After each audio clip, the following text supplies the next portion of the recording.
Hello and welcome to the 2024 San Benito County Point-in-Time Count Training. Thank you for joining us in this important effort to improve the understanding of homelessness in your county. The count will be conducted in two primary phases, separating the count and survey efforts. This training is focused on the count portion, which will take place on January 31st, and the survey training will be conducted at a later date. We will share additional details regarding the purpose and methodology as this training continues. In this training, we will cover the following: the purpose of the point-in-time count, the definition of homelessness used for the count, how to conduct the count, and reminders and next steps. There are several reasons why a point-in-time count is conducted. The U.S. Department of Housing and Urban Development, or HUD, requires all communities that receive federal funding for homeless services to conduct a point-in-time, or PIT count, of all persons experiencing homelessness during the last 10 days of January. Counts of people who are unsheltered, meaning living outdoors, in vehicles, tents, or other similar locations neither intended or fit for human habitation, are currently required every other year. In addition to meeting federal requirements, the point-in-time count provides valuable data for community understanding of homelessness. Data on the extent, prevalence, and reasons for homelessness is also invaluable for local planning efforts and community understanding. This figure shows the different components that the count includes to make sure all people experiencing homelessness are represented in the count. You will be participating in the general street count, which is highlighted in the middle box on this slide. The general street count is a visual count of people who are currently unsheltered and will take place during the early morning hours on January 31st, before people begin moving through their day and before people staying in shelters leave the facility. Timing and coordination are important to avoid duplication, so areas surrounding shelter locations should be counted first. Route timing is important and it should be considered in pre-planning efforts. Rural regions and non-shelter areas may also be subject to special arrangements. We will discuss how your team should prioritize counting locations within your assigned count area, such as shelters, later in this presentation. The other components include the shelter count, the youth count, and the survey. The shelter count collects information on the number of people staying in shelter programs across the county. The youth count focuses on counting unaccompanied young people under the age of 25 and is typically done around 3 p.m. to 7 p.m. This is not available for general community participation at this time. Finally, the survey component is typically conducted in conjunction with the general street count. Surveys are conducted with a representative sample of people experiencing homelessness across the county and provide us with a more detailed understanding of the homeless experience and the diversity of the population and its characteristics throughout the region, including information on veterans, families with children, and people experiencing long-term homelessness. We have made changes that are designed to ensure the safety of all participants in the count. They include in-person deployment sites, the pre-assignment of the majority of PIT routes or census tracts, emphasis on outreach teams with lived experience guides and direct service program staff, surveyor email and phone number for post-count data validation purposes, the inclusion of the smartphone app Survey123 to be used for documenting observations of the team, and the team captain or one designee will be the operator of the Survey123 observation app. The general street count is a visual count of people residing on the streets, in parks and open spaces, in tents, in vehicles, in abandoned buildings, or in makeshift shelters constructed of tarps, cardboard, or other materials. The street count will be conducted while people are still in public shelters in the morning, which will help us have an unduplicated count of everyone experiencing homelessness that day. To avoid duplication, we ask you to count the areas surrounding shelters first. As a reminder, volunteers will not be paid for their time, nor will volunteers be reimbursed for their mileage. Guides, who are individuals who have previously or are currently experiencing homelessness, will be paid a cash stipend upon completion of their count route. Here you can see what to expect on the morning of the count. Guides and volunteers will arrive at 5 a.m. and the goal is to have you out the door and in the field as soon as possible so that your team has adequate time to cover your route. You will first access the PIT count survey on the Survey123 app. You will be asked to input your track number, which you will receive via email prior to the count, along with your phone number and email address for post-count data validation purposes. We expect all teams to finish their routes by 9 a.m. Please call us if you think you need to be out any later than 9 a.m. or if you need additional help to complete your assignment. We strongly encourage you to conduct as thorough of a count of your assigned maps as you can.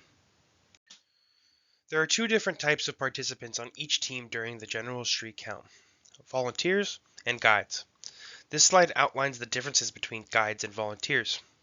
A guide is an individual who has previously or is currently experiencing homelessness and uses their knowledge to identify individuals experiencing homelessness during the general street count.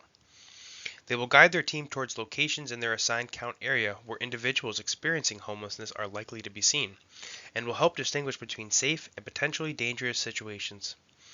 Guides are compensated for their time and contributions to the count in the form of a $20 per hour cash stipend. A volunteer will provide consultation and support in team decisions. They will be in charge of transporting their count team through their assignment and will help ensure that full coverage of the map is achieved and communicate with pit count organizers as needed. Please note that volunteers are not paid for their participation in the count, nor do they receive gas or mileage reimbursements. Teams should note that because we are covering the entire geography of your county, there may be instances where the guide is not personally knowledgeable about the specific route the team is covering. However, guides are still able to draw on their first-hand experience of homelessness to help identify potential locations or persons based on previous experiences and signs in the environment. If a team is confused on whether or not a person should be included in the count, we ask them to collaborate within their team and make an informed decision. All team members are in charge of ensuring the methodology is being followed, and should designate one team member to be in charge of marking the tally sheet and one team member responsible for tracking the team's coverage of their count area. The next set of slides will outline how to use the data collection forms that you will use on the morning of the count. Each team will be able to select specific routes and be given maps of those routes, which will be emailed to you prior to the count. If there are issues printing the map, there will be a few locations across the county where physical maps can be picked up. Your route will be outlined. Please stay within the tracked border. Often, the boundary of your route is a street. If the borderline is a street, count people on the inside side of the street, or the side of the street that connects with the rest of your route. If there is someone moving back and forth across the street, you should count them. Please cover all areas. The count persons are persons who are experiencing homelessness or living in a place not meant for human habitation. This includes tents, vehicles, parks, sidewalks, etc. Be sure to drive or walk down every street. Count on both sides of the street unless it's a route border. Look for open areas. You may need to get out and walk. You decide the route you take. That route may depend on traffic or where shelters are located. Be sure to cover areas around shelters first. It is a good idea to put an X on streets and areas once you've covered them, so you don't count them twice. If you are assigned to two contiguous maps, be sure to outline a route that will easily take you from one map to the other. You'll need to download an app called Survey 123 in order to access the observation form. Once you've downloaded the Survey 123 app, you'll need to enable your location settings. If you are on an iPhone, you'll open up your settings, scroll down to Survey 123, select Location, and select Wall using the app. Make sure Precise Location is enabled. On Android, you'll open up your settings, go to the Personal tab, select Location, and make sure it's on.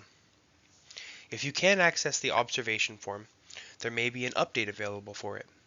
Once the update is made, the observation form will become available. The app will also ask you to enter in your login information.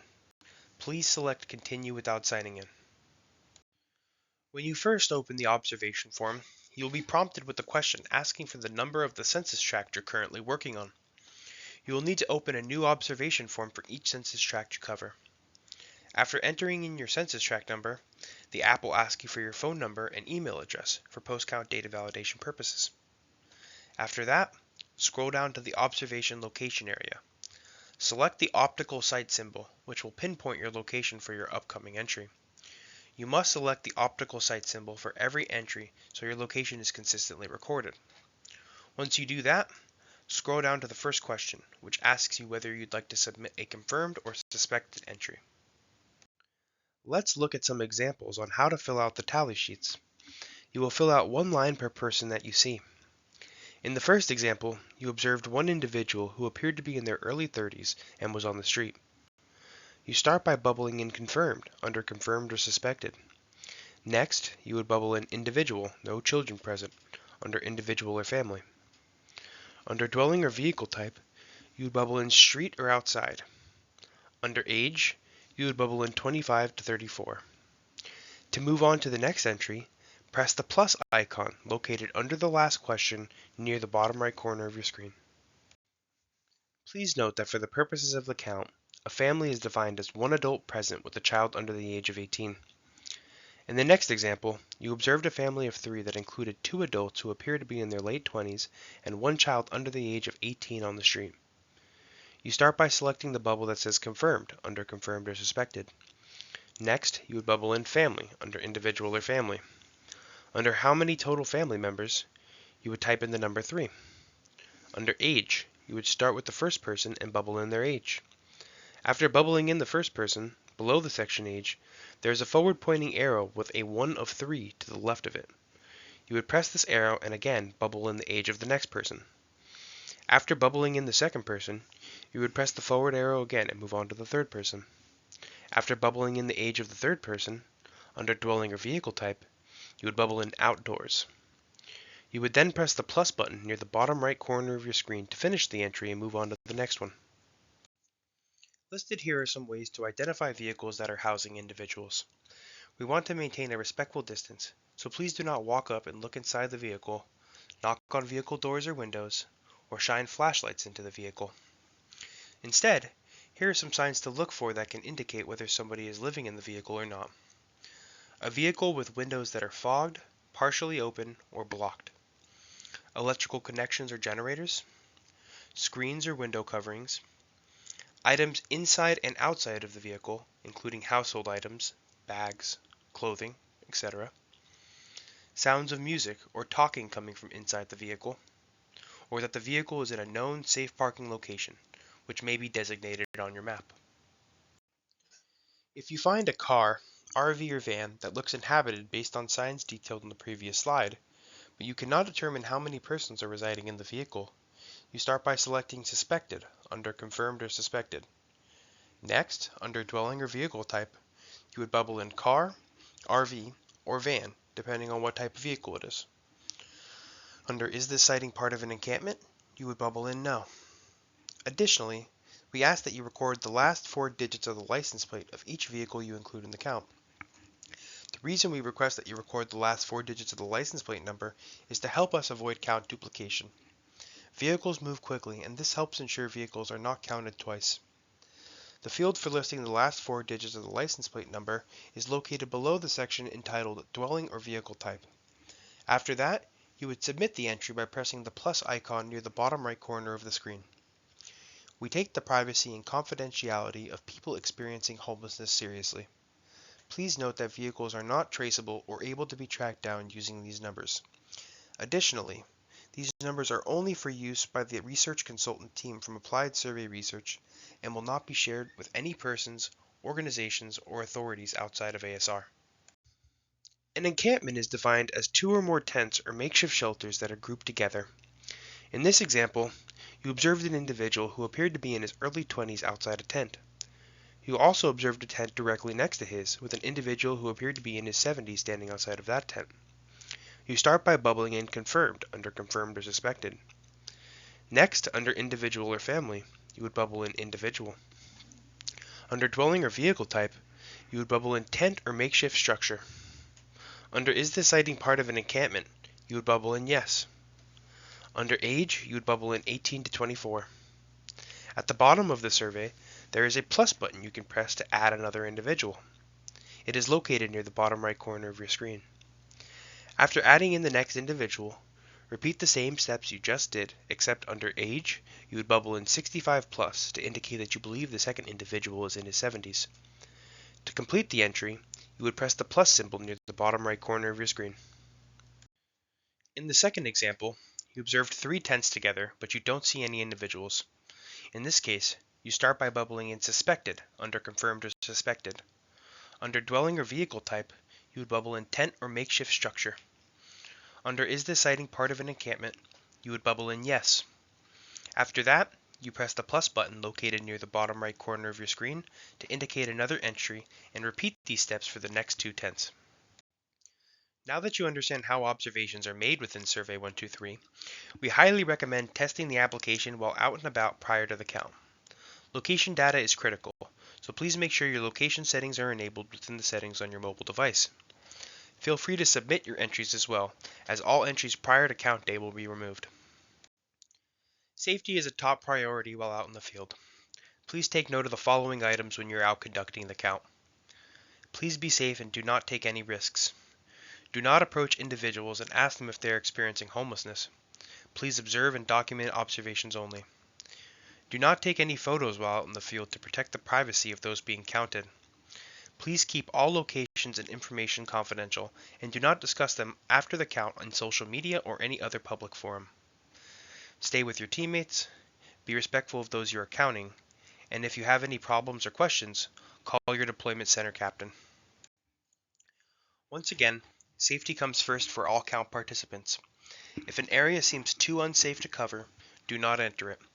Mark the area on your map to show your deployment center captain when you return. Some of these areas will have special teams to cover them. If you have a true emergency, please call 911 and then notify your deployment center captain when appropriate. We will review the safety and confidentiality protocols again on the day of the count. Here are a few tips on how to prepare for the count. Wear comfortable shoes and clothing. Dress warmly. Wear a jacket, sweatshirt, raincoat, gloves, hat, etc. It's the wintertime. Bring a car if possible. Bring a fully charged cell phone. Bring a flashlight. The count will happen rain, snow, or shine, so be sure to bring an umbrella or cold weather gear if necessary. And of course, be sure to get plenty of rest the night before. We will be in touch with you regarding any specific deployment location information, as well as reminders as we approach the day of the count.